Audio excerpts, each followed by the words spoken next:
Ben Sherwood and Chris Edwards, and we're wrapping up our week on trying to train Americans to think out of the box. Look, these might not be the answers that we need in the end, but we need to start thinking about what happens if that crazy guy at 5 o'clock is actually right? What do we do?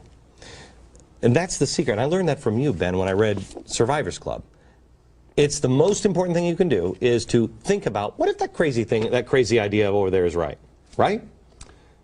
You got to imagine the impossible. And in fact, that's what scenarios are all about. The best thing that the military can do when training a fighter pilot is put them in simulators in which the scenarios are so tough that when they come back from a real mission over Iraq, when they come back from a real warfighting mission, they say, oh, that was nothing compared to the simulator. Right. That's the key. Our grandparents used to say, prepare for the worst, hope for the best.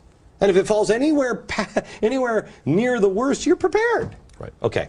So 10%, the 80-10-10, or the 10-80-10, 10% when faced with a crisis respond the wrong way. What do you mean by that? So the 10-80-10 rule has been studied across all kinds of disasters going back 100 years. Earthquakes, war, terrorism, natural disasters. 10% of us in a crisis, a disaster, do the wrong thing. We behave in negative, self-destructive, counterproductive ways. Intentionally, some intentionally or not? Well, this is what is often known as panic. It's not a technical term, but people panic and they behave hysterically and they actually do negative, self-destructive things. They were the people like in the Poseidon Adventure when we were growing up and they were kids and they were like, get a hold of yourself, man. That's 10%. That's 10%. Got it, I got it. That's all right. 80%, yeah, and that's most of us, 80% become bewildered. We fall into a stupor. I think you did a very good imitation in the first block of your program. We freeze. Right. Stupor. This is known, the technical term is behavioral inaction. You do nothing. You wait for someone in a position of authority, that's the magic speaker that you described, right? Someone to tell you, evacuate the building. Okay, now that's critical. If I may go back to the Poseidon Adventure, because this all works. Those who remember when the boat turned upside down and Gene Hackman was like, you're all going to die down there, get on the Christmas tree and come up. And most of the people were saying, no, he's a crazy man, don't do that. What do you even know? It's not just someone to lead. It's someone of authority, of traditional authority. Someone who, that's why people don't listen to me about the economy. What the hell do I know? I don't have a degree on anything. What do I know? The interesting thing in a disaster, for instance, a plane crash, is that people, and they've studied this, wait for a flight attendant to come to their rescue and tell them what to do and where to go. But in fact, in about 30% of the time, flight attendants are incapacitated in these situations. And so you're actually on your own. And so the key, and this is exactly what we're talking about, is how do you flip the switch from being in that big 80%, and I definitely, having looked at survivors all over the world, think that I'm in the big 80% category. Yeah. How do you flip the switch to get into the top 10%? And that last 10%, those are the leaders. They're not necessarily the people with a uniform. They're not necessarily the guy with authority.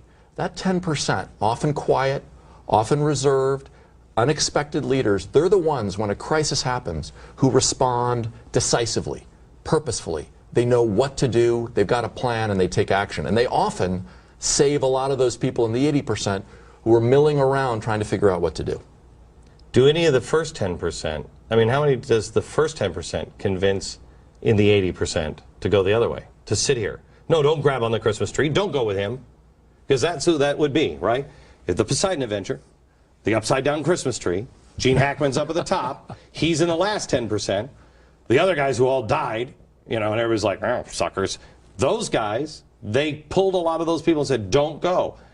Which one, the ones that go wrong are probably saying, no, don't, wait, stop, wait for somebody for authority. That's probably a bigger pull, isn't it? You know, in every situation is different, and across all of these different disasters, this is a standard distribution of how people behave.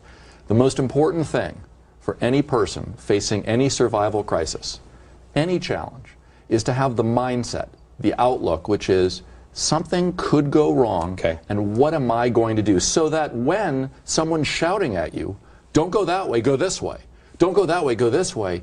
you've actually already thought about it. You've rehearsed in your mind what you want to do so that you can take that action. That's what we're trying to do with the show, because if these things happen economically, you have to have some basis on it.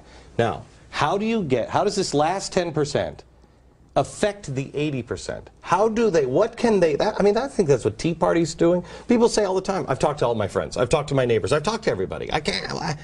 What do I do? So I have a slightly different view about this, because I think that it's not actually the 10% in the top who lead the 80% to safety. That's good for movies. But I think in life... I saw the Poseidon Adventure and the remake. It ended the same way both times. In real life, yeah, the key is to tell the 80% in the middle. And that's what the Survivors Club is all about, as you know. It's how does everybody learn the basics of anticipating the worst. How do you do that? Most people don't want to. They're like, oh, that's crazy. And our system is set up that people are screaming on both sides, saying, don't listen to the other side. So they don't. They just shut up, and they just stay in the middle. Survival is a mindset. It's a way of seeing the world. And the people who watch television news shows, who watch Glenn Beck, or who watch across the spectrum, are information seekers. And information seeking, learning, is probably the most important thing to moving from the 80% into the 10% who respond decisively. Okay. What that means is if you are actually seeking information, you're figuring out what your plan is going to be, you have a much better chance of getting over the normalcy bias and doing something.